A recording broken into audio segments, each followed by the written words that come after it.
Você já parou para pensar que quase tudo que define quem você é hoje, do seu status social à sua rotina diária, nasceu de uma única atividade? O trabalho. Por milênios, o suor do rosto foi a única moeda de troca para nossa sobrevivência. Mas agora, vivemos uma ruptura silenciosa e profunda. O esforço humano que ergueu pirâmides está sendo substituído por códigos e inteligência artificial. O que resta da nossa identidade quando o trabalho para de precisar de nós? O que define você além do seu crachá? Para compreendermos o abismo tecnológico onde estamos pisando agora, precisamos primeiro olhar para trás, para o ponto de partida absoluto da nossa jornada. O trabalho não começou em escritórios climatizados ou em reuniões de vídeo. Ele começou no barro, no sangue da caça e na observação primitiva das estrelas. Prepare-se, pois vamos fazer uma viagem de mais de 10 mil anos para entender como deixamos de ser caçadores livres para nos tornarmos peças de uma engrenagem global. E por que essa engrenagem está, agora, mudando de mãos de forma definitiva. É uma história de sobrevivência, dominação e, acima de tudo, de transformação da própria alma humana. Fique atento, porque cada etapa dessa evolução deixou uma marca no seu DNA social. Ao longo deste documentário, você vai descobrir que a maior transformação do trabalho não foi a invenção da máquina a vapor ou da internet.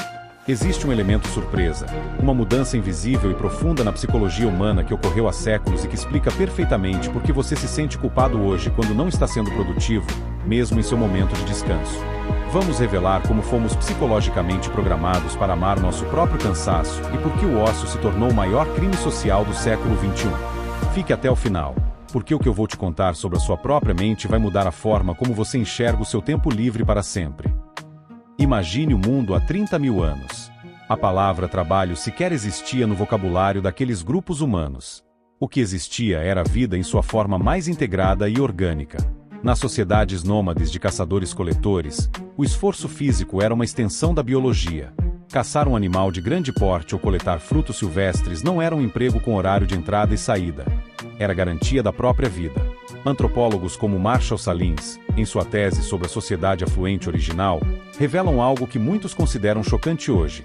Nossos ancestrais primitivos trabalhavam significativamente menos do que nós. Cerca de 3 a 5 horas por dia eram suficientes para suprir todas as necessidades calóricas e de abrigo do grupo. O resto do tempo era investido em rituais, música, arte rupestre e no fortalecimento dos laços sociais. O trabalho era horizontal, sem chefes e sem alienação. Você sabia exatamente por que estava se esforçando e via o resultado imediato desse esforço no estômago de sua família. Tudo mudou drasticamente há cerca de 10 mil anos com a Revolução Agrícola. Ao plantar a primeira semente e cercar o primeiro pedaço de terra, o homem assinou um contrato invisível de servidão com o solo. O historiador Yuval Noah Harari sugere que fomos nós que fomos domesticados pelo trigo, e não o contrário. A agricultura trouxe a propriedade privada e a necessidade de proteção. Pela primeira vez na história, surgiu o conceito de excedente. Quem controlava o estoque de grãos passava a controlar a barriga e a vida dos outros. Nas grandes civilizações da Mesopotâmia e do Egito, o trabalho tornou-se uma ferramenta monumental e coercitiva. Milhares de pessoas eram coordenadas sob o chicote para mover blocos de pedra gigantescos para erguer monumentos à glória de reis e deuses. O trabalho deixou de ser para a sobrevivência do indivíduo e passou a ser para a manutenção do Estado. O corpo humano tornou-se a primeira grande bateria da civilização, explorada até o limite da exaustão física. Ao avançarmos para a Idade Média, o trabalho ganhou uma camada de justificativa religiosa e moral. No sistema feudal, você nascia em sua função por suposta determinação divina. Se seu pai era um servo da gleba, você morreria como um servo da gleba. O ritmo do esforço era ditado pela natureza e pela luz do sol, uma intensidade brutal durante o plantio e a colheita no verão, e uma lentidão melancólica durante os invernos rigorosos. O trabalho era visto como uma provação necessária, uma penitência na terra para alcançar o paraíso. Não havia ideia de carreira ou sucesso pessoal. O sucesso era simplesmente cumprir o seu papel na ordem sagrada do mundo sem questionar as autoridades. A própria palavra trabalho tem origens no latim tripalium, um instrumento de tortura. Isso nos dá uma pista clara de como o esforço físico era visto naquela época, algo penoso, obrigatório e punitivo. O século XVIII trouxe a ruptura mais traumática da história humana, a máquina a vapor.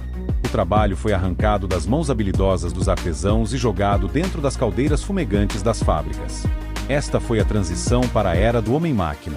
O trabalhador, que antes dominava todo o processo de criação de um objeto, Agora passava 14 horas por dia executando uma única tarefa repetitiva e monótona. Nesta fase, o ser humano foi, pela primeira vez na história, cronometrado. O relógio de ponto tornou-se um novo mestre absoluto, mais rigoroso que qualquer faraó ou senhor feudal. O homem não era mais um criador. Ele era um insumo, uma peça de carne substituível dentro de uma engrenagem industrial gigante. Cidades como Londres e Manchester tornaram-se centros de poluição e miséria urbana, onde a vida humana era sacrificada no altar da produção em massa.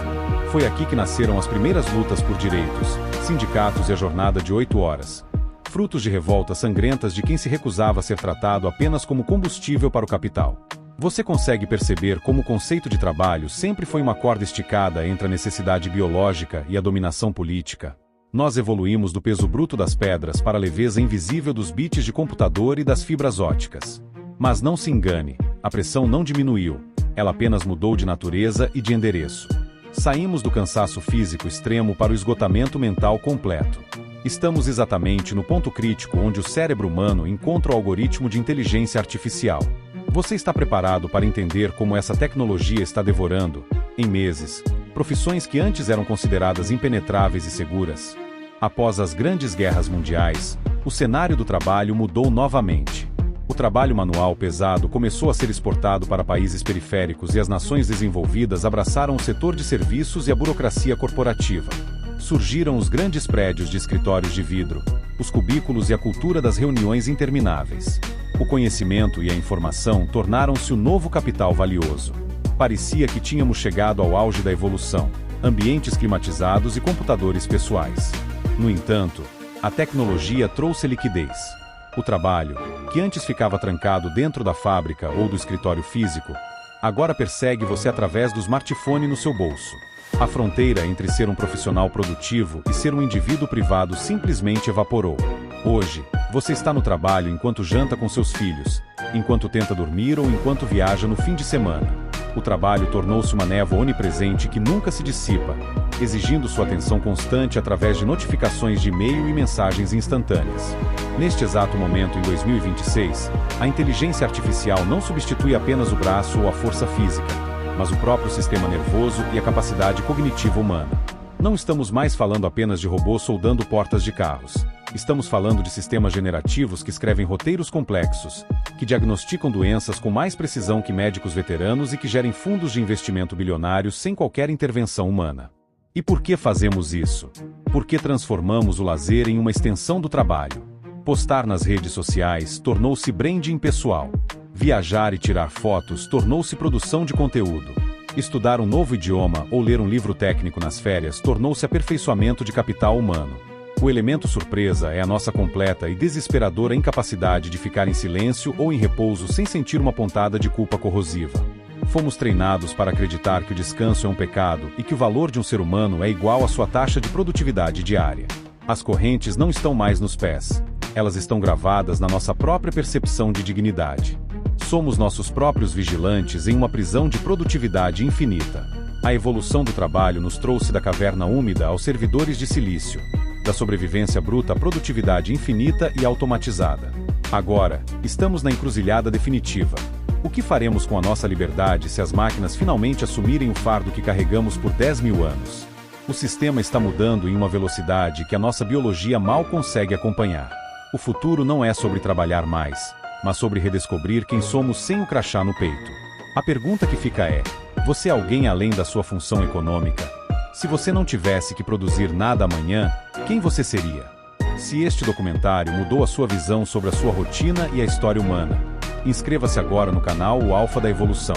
Deixe seu like para que essa mensagem chegue a mais pessoas e ative o sininho para não perder os próximos capítulos da nossa jornada épica. Comente aqui embaixo. Você acredita que a tecnologia vai finalmente nos libertar ou vai criar uma nova forma de escravidão mental? Sua opinião move este debate necessário. Nos vemos no próximo vídeo, onde continuaremos explorando as origens de tudo que nos cerca. Até lá!